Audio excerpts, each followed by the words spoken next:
Happy Friday to you, everyone. In dog agility, the jumps are probably the most thrilling obstacles. Not the most difficult for a dog to learn, but by far, when you're a spectator, man, it's thrilling. I love the weed poles. That's, to me, is my number one thing.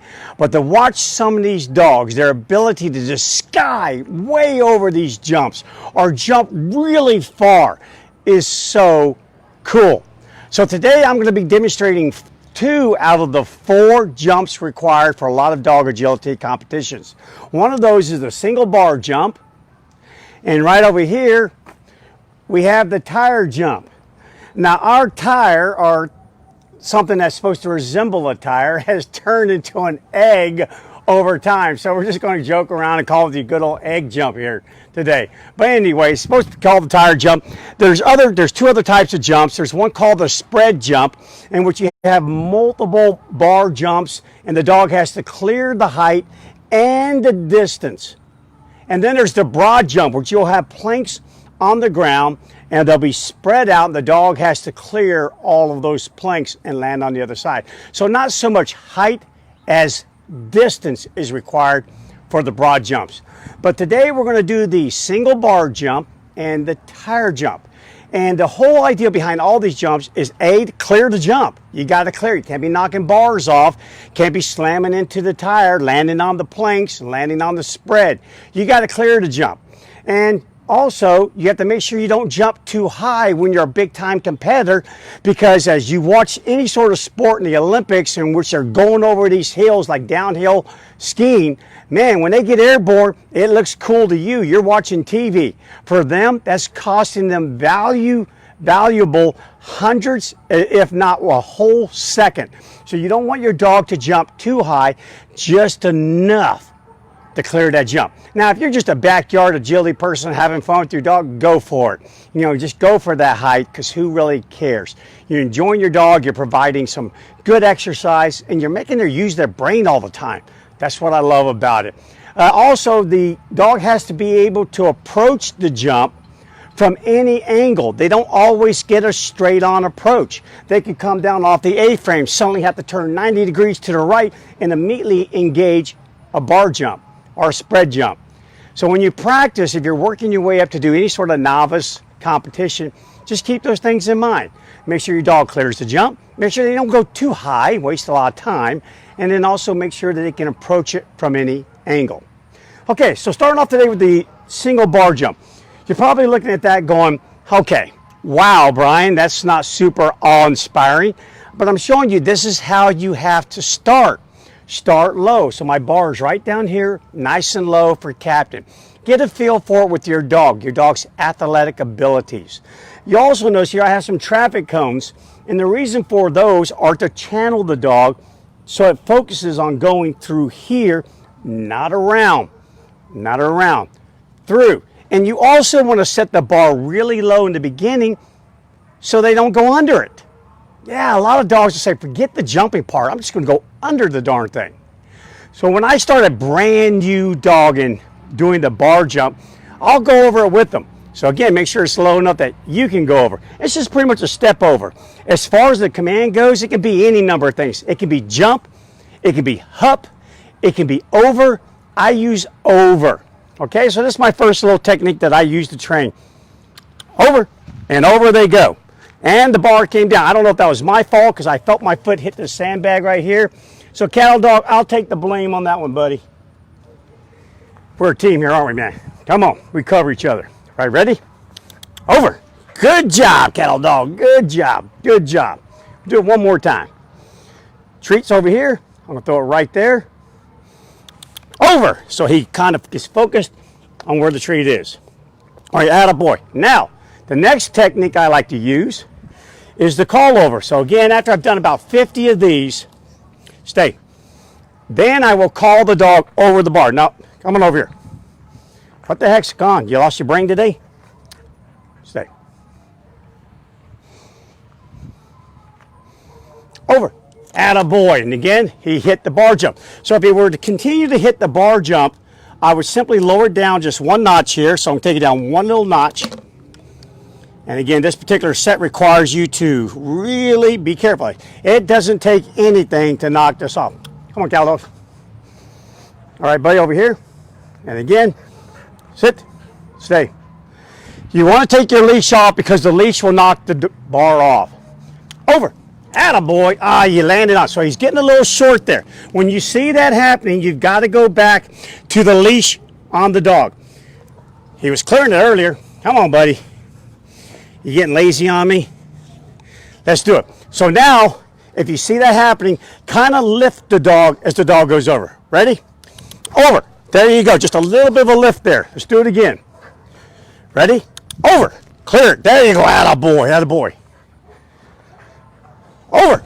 Attaboy. Clear that baby. Clear it. And I'm just getting a little up. Over. Good boy. Just helping him out a little bit so he gets in the habit of clearing the bar. Clearing the bar. You don't want to get in a bad habit. Every time you go over, you just knock the darn bar off. Good job, cattle dog. Okay, now over here to the tire jump. This thing can be set for many levels. If I set this thing at the lowest level, it would not be fun at all. There you go. That's a piece of cake, but some of you may need to start with that.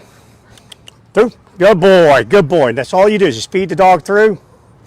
Hit through. There you go, right through. Then you can quickly raise the jump. So I'm going to move up here a little bit for Captain here. And again, if you have a leash, make sure the leash is short. Make sure the dog does not want to go through. It's why I have these wings here. These are to get the dog more focused through the tire, not through here where they can get hung up, and certainly not to go around. So again, many ways you can do this. There's 1,000 different ways to train this. You can take a treat, throw it through.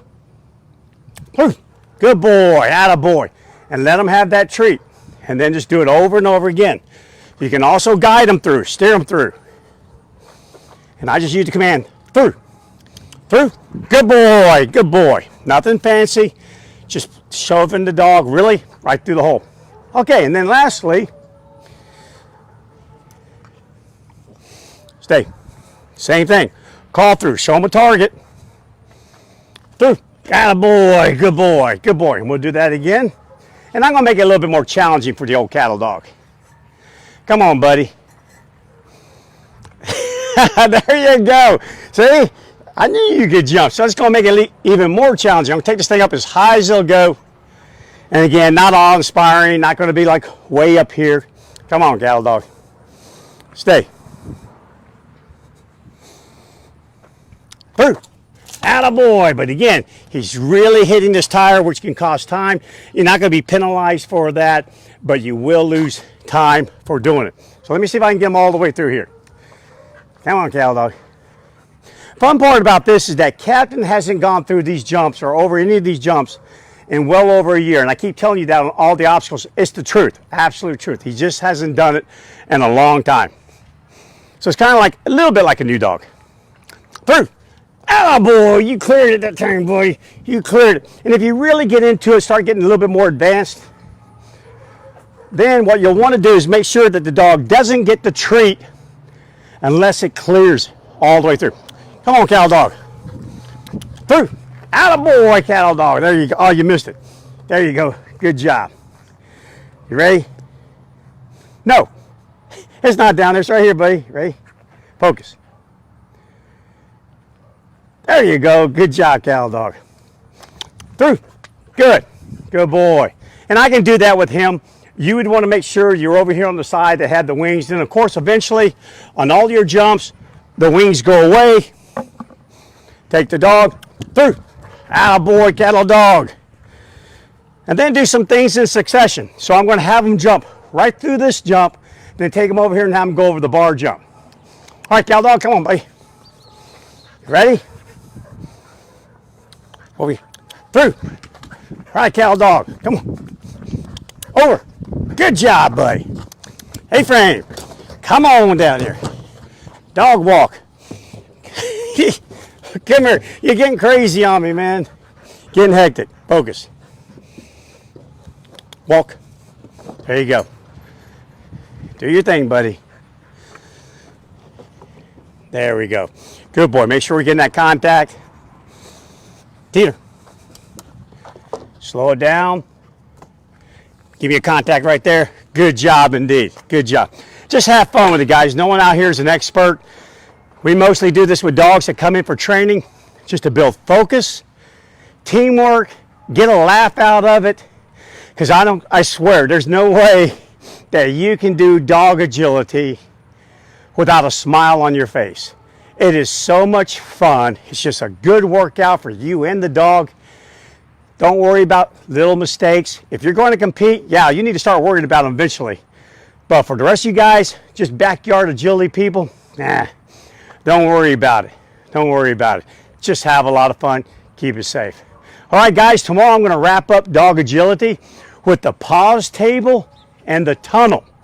Pause table and the tunnel. Also, I'm going to show you a couple videos that have been sent in to me from people who have built their own agility courses and just regular dog obstacle courses in their backyards. It's really, really impressive.